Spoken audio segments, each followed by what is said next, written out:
महाराजगंज जनपद के सिसवा नगर पालिका काफ़ी चर्चा में बना हुआ है। आपको बता दें कि कुछ ही दिनों में यहाँ पे चुनाव होना था और चुनाव होने को लेकर सभी प्रत्याशी अपना अपना दाव पेच और समाज सेवा में लगे हुए थे, लेकिन एकाएक कहा जाए तो क्लीन बोल्ड हो गए। कोर्ट का आदेश आया कि चुनाव नहीं होगा, जिसके बाद तत्कालीन जो पदाधिकारी थे, जो जनप्रतिनिधि थे, उनमें तो खुशी का माहौल था, लेकिन वहीं दर्जनों जो भावी प्रत्याशी थे उनके ऊपर कहा जाए तो एक वज्रपात सा गिरा है, जिसके बाद से सभी जो भावी प्रत्याशी थे इस हाई कोर्ट के आदेश को चैलेंज करने के लिए सुप्रीम कोर्ट में रिट दाखिल करने का योजना बनाई है। ऐसे में हमारे साथ भावी प्रत्याशी हैं, आइए हम इनसे बात करते हैं क्या रणनीति है और किस तरीके से कोर्ट में चैलेंज करेंगे, आखिर क्या है मामला।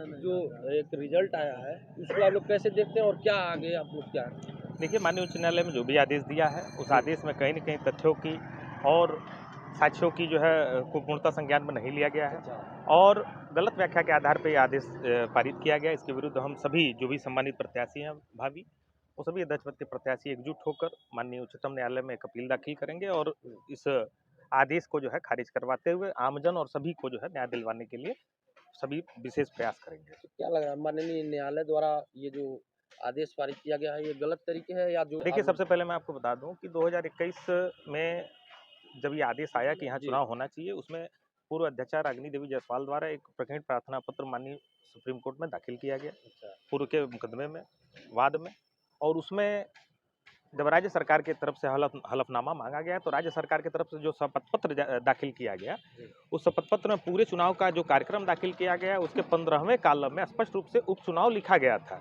जिसको कंसीडर करते हुए माननीय सुप्रीम कोर्ट ने ये आदेश देने का काम किया कि इसको आप पूर्णतः इसका पालन करें और इसको अमल में लाने का काम करें।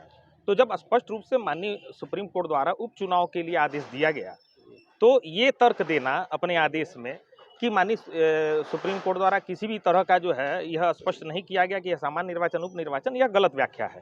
तो इसी गलत व्याख्या के विरुद्ध हम सुप्रीम कोर्ट में जाएंगे और निश्चित रूप से हमको न्याय मिलेगा और सिसवा क्षेत्र के सभी सम्मानित जनता को न्याय मिलेगा, हम सभी अध्यक्ष पद प्रत्याशियों को न्याय मिलेगा और जो भी सभासद अन्य पदों के लिए जो प्रत्याशी हैं उनको भी न्याय निश्चित मिलेगा। माननीय उच्च न्यायालय में जो भी आदेश पारित किया हुआ है, हमको लगता है कि गलत तथ्य प्रस्तुत करने की वजह से ऐसा निर्णय हुआ है और इसका चैलेंज हम लोग माननीय सुप्रीम कोर्ट में करेंगे और अपनी बातों को रखेंगे और न्याय की मांग करेंगे। क्या लग रहा है वहाँ आप लोगों को न्याय मिलेगा? बिल्कुल न्याय मिलेगा, क्योंकि तथ्य गलत प्रस्तुत किए गए हैं और माननीय न्यायालय से हम दरखास्त करेंगे कि हम लोग की बातें सुनी जाए। तो ये हाई कोर्ट में ये मामला आप लोग का कब से चल रहा था? ये तो पुराना है। 14 मई से। ये कब से? ये 14 मई 2022 को वर्तमान अध्यक्षा श्रीमती शकुंतला देवी द्वारा रीट संख्या 14-031/2022 दाखिल किया गया था, जिसमें बतौर प्रतिपक्ष मैं 5 जुलाई 2022 को मैं भी उसमें प्रस्तुत हाजिर हुआ था। वादी कौन थे मेन वादी?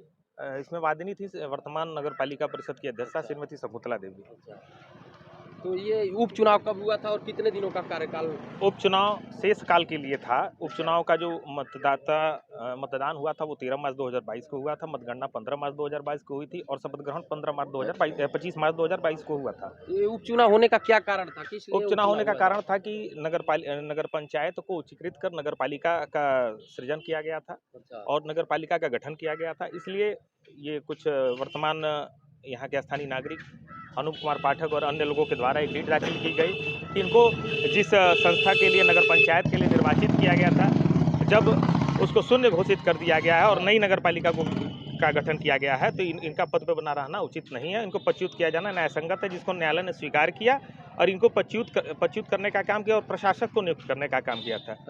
जिसके बाद फिर प्रकरण प्रार्थना पत्र के माध्यम से इन्होंने एक प्रार्थना पत्र दाखिल किया और हाईकोर्ट ने माननीय उच्च न्यायालय ने जो है चुनाव कराने का आदेश राज्य निर्वाचन आयोग को देने का काम किया, जिस पर पूर्व की अध्यक्षा ने आपत्ति दाखिल की। उस आपत्ति का निस्तारण हुआ 17-021/2021 जो वाद था उसका निस्तारण करते हुए फिर जो है कहीं न कहीं यह चुनाव हुआ और इस चुनाव का जो है अधिसूचना जारी किया गया, जिसमें स्पष्ट रूप से उप निर्वाचन लिखा हुआ था। हमारे साथ और भी प्रत्याशी हैं, एक हमारे साथ यहाँ के युवा प्रत्याशी धीरज तिवारी जी हैं, इनसे भी जानते हैं आखिर क्या लग रहा है ये हाई कोर्ट का जो आदेश आया आप लोगों को सभी प्रत्याशियों के ऊपर एक कहा जाए तो वज्रपात की तरह गिरा है, क्योंकि आप लोग लगभग सालों से आप लोग या कई सालों से लगे हुए थे, तो कैसे देख रहे हैं इस निर्णय को आप लोग? निश्चित तौर पे ये केवल प्रत्याशियों का विषय नहीं है। मैं जो आपको बताना चाहूँगा जी, जी। कि ये सिसवा नगर व आसपास के नगर पालिका के जो वोटर हैं जी। उनके लिए भी एक वज्रपात का कारण बन रहा है, चूँकि सभी लोगों की ये मंशा रही कि जो चुनाव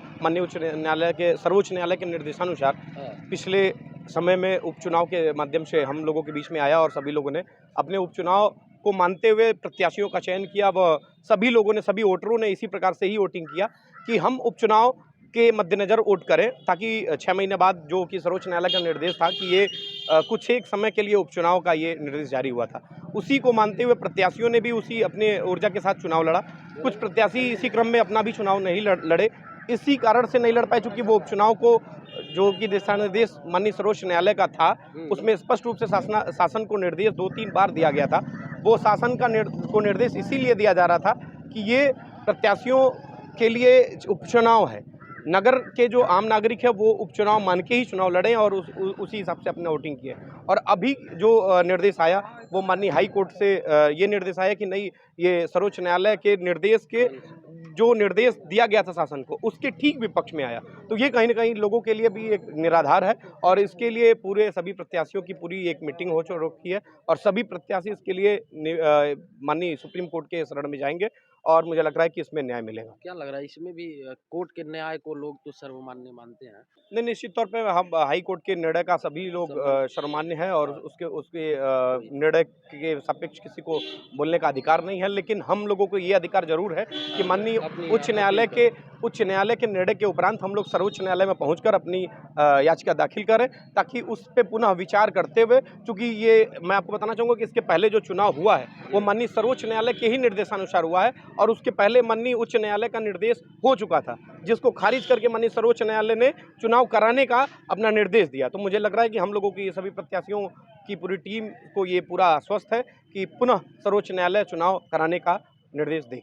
तो ये थे हमारे साथ सिसवा नगर पालिका के भावी नगर अध्यक्ष प्रत्याशी जो हाई कोर्ट के आदेश को खारिज कराने के लिए सुप्रीम कोर्ट में अपील करेंगे कि चुनाव सिसवा नगर पालिका में कराया जाए। आप देख रहे थे महाराजगंज एक्सप्रेस न्यूज, मैं हूं आनंद कुमार गुप्ता, महाराजगंज। हमें सपोर्ट करने के लिए चैनल को सब्सक्राइब करें और बेल आइकन को जरूर दबाएं।